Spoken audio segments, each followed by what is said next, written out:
Might I a-hole for embarrassing my wife by taking our son from her in front of her family? So I, 30 male, have a 5-year-old with my wife of 6 years, Chloe, 28 female. Never had a big issue between us. Truly is my best friend and someone until recently I trusted fully. So, I do not have a relationship with my mom, and I haven't since I was 15. Without going into all the details, my mom broke up the family to marry some dude. I told her when I was 15 that if she chooses this road, then there wouldn't be coming back. She was making a selfish decision and needed to think about it. She chooses to stay with a dude and move in with him. I haven't seen her since. I told her last time we spoke, my 18th birthday, that my kid will never know her and that is my wish. She broke up with this dude a few years ago and tried getting in contact with me. When I blocked her, she tried my wife, who I informed of the situation, and she agreed that she would never contact my mom, which was hard for my wife to accept because she doesn't have her mom anymore. My wife was pushy at first about me opening up to reconciling, but when she learned I wasn't budging, she learned to accept it. So, this weekend I'm fixing the Ring doorbell we have and finally learned how to see the old footage. That is when I see my mom on the camera. I go back months and see her more and more. During work, she was stopping by for hours at a time. My wife on the camera letting her in. I texted my wife asking why she let my mom see our son. No response. Hours go by, nothing back. I knew they were at a family day thing, so I printed pictures of the videos, wrote a letter that stated how upset I was, and laid out my plans to go stay at my dad's with our son till I knew I could trust her again. Then I drove to the party, walked into the backyard, said hello to everyone. I made sure nobody could tell I was mad. But I grabbed my son, walked up to my wife, and handed her the letter. Told her to check her phone and read the letter privately. I told my son we had to leave, quietly packed up his stuff and headed to the car. My wife read the letter in this time and ran over to me, asking if we could talk. I said it wasn't the time or place, that she could call once I got to my dad's. She then caused a scene crying and begging to talk. I didn't want a scene, so I left. I got to my dad's and then we talked. She's saying I'm an a-hole for where I did this. I said she's the one who broke down in front of everyone. I didn't cause a scene. She did. I tried making it as low-key as possible. She chose to not answer her phone. She chose to read a letter in front of everyone when I said not to, and she's the one who cried and begged for a ride home. So she embarrassed herself with her actions. I've been staying at my dad's since Saturday and we plan on coming home sometime this weekend. But I don't think I need to apologize. But I'm still being called a-hole. Am I the a-hole? Now for the top comments. Not the a-hole. That is a very deep betrayal. As someone who was estranged from my father for some time, this would be utterly devastating. And I'm so sorry. I hope she thinks very deeply about what she's done and does everything in her power to regain your trust. Something I haven't seen many people mention, the kid is 5. He's old enough to talk. Sure, he's not waxing lyrical on the merits of Chaucer over Shakespeare, but he's old enough to be able to say, "Daddy, I saw Granny today." But in the last few months, the kid hasn't let anything slip, which to me suggests he has been coached to keep it secret. That hadn't even crossed my mind. I'm estranged from my mom, and if my partner was letting her into our home without my knowledge, I would immediately leave, let alone seeing our child without my knowledge. And then that adds even more layers to the whole thing. How did the kid not let anything slip? Had to have been coached, which is playing with freaking fire. Everyone sucks here.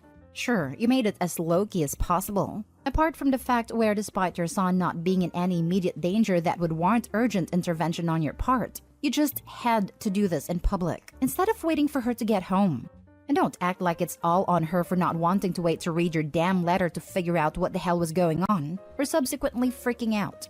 Let's face it, you wanted her publicly humiliated. And while one can argue whether or not she deserved that for blatantly disregarding your wishes regarding contact with your mom, if you want this marriage to survive the situation, admit you acted out of anger, so you can focus on the actual problem and see if that's something you two can fix or not.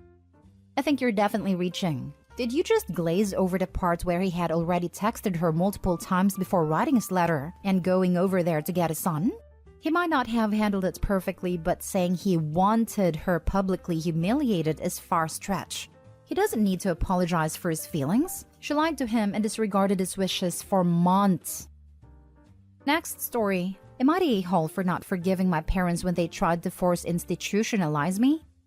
I, 42 female, started having very severe panic attacks. I'm talking loud, long, messy panic attacks. My husband and I have been married for 19 years and have 3 children, 18, 17, and 13 at a time. It obviously was extremely difficult for all of us. January 2021, I went on disability and entered into an intensive outpatient program to help sort out why I was having these panic attacks and how to prevent them, and spent 12 weeks in a program. I was trying to do right by my family and do what was best for me. My IOP ended on Thursday, April 29th, and my husband and my dad asked me if I was better. I was caught off guard by this, as I was still processing what I went through in my program, and protectively replied no because I wasn't ready to share how I felt. On Monday, May 3rd, my husband told me I needed to either go to our cabin for a week or be institutionalized, and that my father and mother would back him and they would kick me out of the house. We rent from my parents if I didn't go. I was understandably confused AF, even more so when I called my father in tears to confirm this.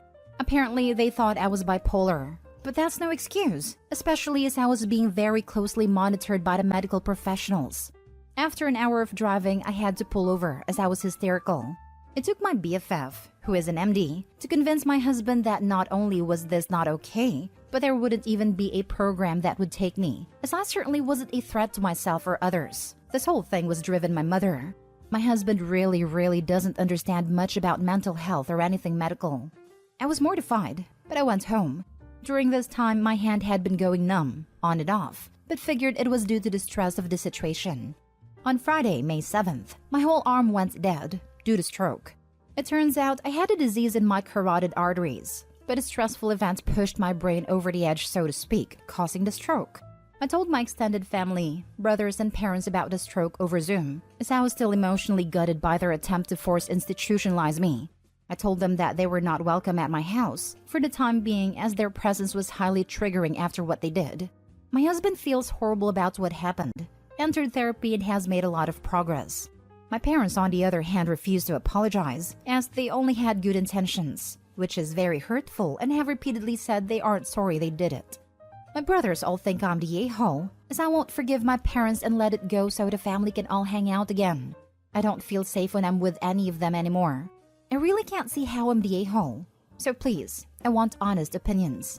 Am I the a-hole? Should I just let this go? Some added info. No, I did not have a history of panic attacks. It was a very sudden onset. At the same time, I dropped 30 pounds without trying. It was very scary. All of my symptoms were from the disease that helped create the perfect storm for my stroke. No amount of meds or therapy could fix it, as it wasn't actually a mental health problem. It is now, though, after what my family put me through. Many people have expressed concern for my children, and I want you all to know that I appreciate that. I promise I try to keep them as far away from my panic attacks as possible. I would isolate in the bathroom and scream into a pillow. I would often get to the point that I couldn't feel anything around me, and they were terrifying for me and the rest of my household. My mother called CPS, again because she thought I was manic, and CPS saw that we were literally doing everything we possibly could, given the situation. They were very kind and supportive. The worst things in the world are done with the best of intentions. Dr. Alan Grant. Not the a-hole.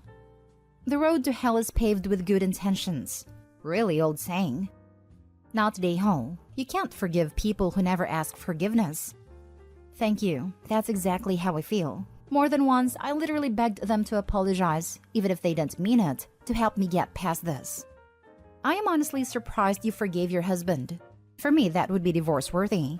If he knew I was sick and struggling, it essentially kicked me out of my own house, threatening that either I leave my house when I was vulnerable or he would try to institutionalize me or make me homeless. I would change the locks the next time he was away, file for divorce, and look to move somewhere my parents definitely wouldn't know. Also, you have tenant rights, especially if you pay rent. Don't let anyone bully and threaten you. Kicking you out is illegal. Honestly, I'm still considering it. My current goal is my health, my kids, and getting back to work FT. Then I'll decide what to do about my husband. He may not be in the picture long term anymore. Next story. Am I the a-hole for pointing out the role my sister played in her toxic relationship? My sister, Eleanor, 26 female, dated her ex-boyfriend Scott, 30 male, for a little over a year in 2017. My parents and I, 27 male, got to watch their relationship play out from the sidelines. And it definitely wasn't the healthiest. Scott was struggling hard with alcohol addiction and would raise his voice when he got drunk. Eleanor seemed more interested in provoking these situations than providing actual compassion and care. It was toxic all the way around, and they both played parts in it. During their relationship, Scott and I talked often. I would reach out to him whenever Eleanor would come stay at our parents' house after a fight. Sometimes the text conversations and phone calls weren't even fully coherent, but he would thank me sometime later if he remembered our interaction. I think I might have been one of the only people he had in his corner. I was in Eleanor's corner too, but witnessing her not limiting her alcohol consumption around Scott despite knowing his struggles was really leaving a bad taste in my mouth. Following their breakup and a downward spiral from Scott, I was eventually able to reconnect with him. I encouraged him to get help, and I stood by him throughout his sobriety journey. As of right now, he's going on 2 years alcohol-free. He's my closest friend and my confidant. We're life partners, and I feel lucky that I get to be a part of his support system. And a support system is exactly what he needs. But he has not been welcomed at any family events of mine since the breakup despite his sobriety. I've taken him to some, but my parents and my sister have made it abundantly clear that they will not speak to him, or do more than just tolerate his presence. This all came to a head this past weekend. I told my family I wanted to talk to them at the family brunch my parents host occasionally. Once there, I tried to initiate a conversation about forgiveness, but Eleanor basically wouldn't allow it. She would interrupt me by saying things Scott had previously said to her. I tried to ignore her and have a productive talk with my parents, but eventually I snapped and told her that if she had supported Scott in the way he had needed, and not selfishly continued to drink in front of him despite the very obvious alcoholism struggles, then maybe things would have been different. I left but have received text from my parents and her about how out of line it was, and how bad of a brother I am. Am I the a-hole? Edited to add, I am not saying Scott's addiction was my sister's fault or putting any blame on her. I'm also not excusing his actions. I'm simply saying that both sides of this relationship were toxic, and I wish forgiveness was an option. You're the a-hole. He had a problem, not her. Congratulations on fixing him. You doing that and then dating your sister's ex-boyfriend who was toxic and abusive to her says a lot about you. You're the selfish one. Edit. My question is also why you felt so compelled to console and help a stranger mistreating your sister. The one arising the issues, leaving your sister on the sidelines and blaming her? Very strange behavior. Perfectly stated. The pride about fixing Scott and judging his sister harshly was so evident in his post. In addition, I'm skeptical about anyone's attempt to be the mediator and force forgiveness.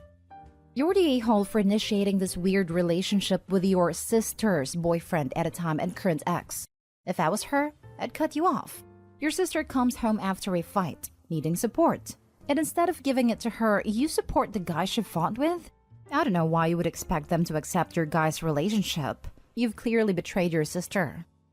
Opie said he and Scott are dating now. Last story. Am I the a-hole for telling my father-in-law he can starve if he wants because I didn't care? My husband and I, both 26, recently hosted a family dinner to announce our pregnancy.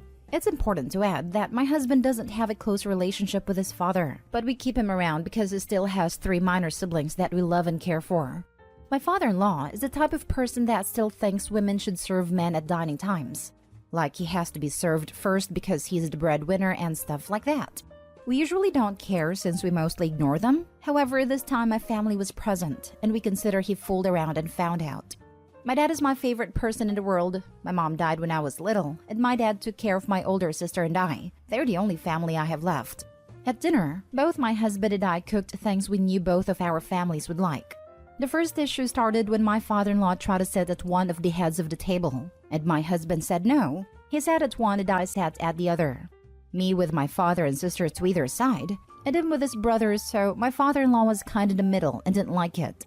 The second problem, and the cause of all of this, is that everyone was kind of serving themselves. However, my dad has a damaged nerve on his right hand, and he struggles when holding spoons/forks and such. My sister bought him a Parkinson's-friendly cutlery set that he brings around, but a big spoon for serving is still hard for him, so I offered to serve him his plate while my sister served him his drink, and then we all sat to eat and chat. 3 or 4 minutes after that, my father-in-law asks out loud, "Is no one going to serve me my plate?" And my husband looks at him confused and says, "No, we don't do that here." And my mother-in-law just gets up in a hurry and takes his plate. But my father-in-law says no. and that the hostess did it for her father, so she can do it for me. And I say, yes, my father who has an injured hand. You are fine. He says that he won't eat then, and I just shrugged and said that he could starve and I didn't care. He lives with my mother-in-law, and while everyone agrees with me, my own father said that it was a disrespectful thing to say and I should apologize for the way I did it. So am I the a-hole? Not the a-hole. You didn't instigate the situation. He was being ridiculous and you declined to entertain his behavior. Exactly. Not the a-hole. Your father-in-law, on the other hand, is an entitled a-hole. Not the a-hole. Your father-in-law needs to know not everyone follows his sexist views. And in someone else's home, he doesn't get to act that way. If his own wife wants to be his servant, that's her choice. In your home, you can make the call, and his attitude is messed up. You need to make sure he doesn't treat you the same way he treats his wife. Look, I don't think there's anything wrong with making your man a plate. I grew up watching that. But the difference is, my aunts and grandma weren't forced to do it. It was something they liked doing. Hell, I say cooking for you is how I show love, but if I met a man like father-in-law, I wouldn't serve him a damn thing. Like you said, his attitude is messed up. Not only you are not the a-hole, you're a freaking legend. Screw that guy. If he holds such traditional values, he'd respect the house rules of the house he was in. But he didn't, because he doesn't. He's just sexist and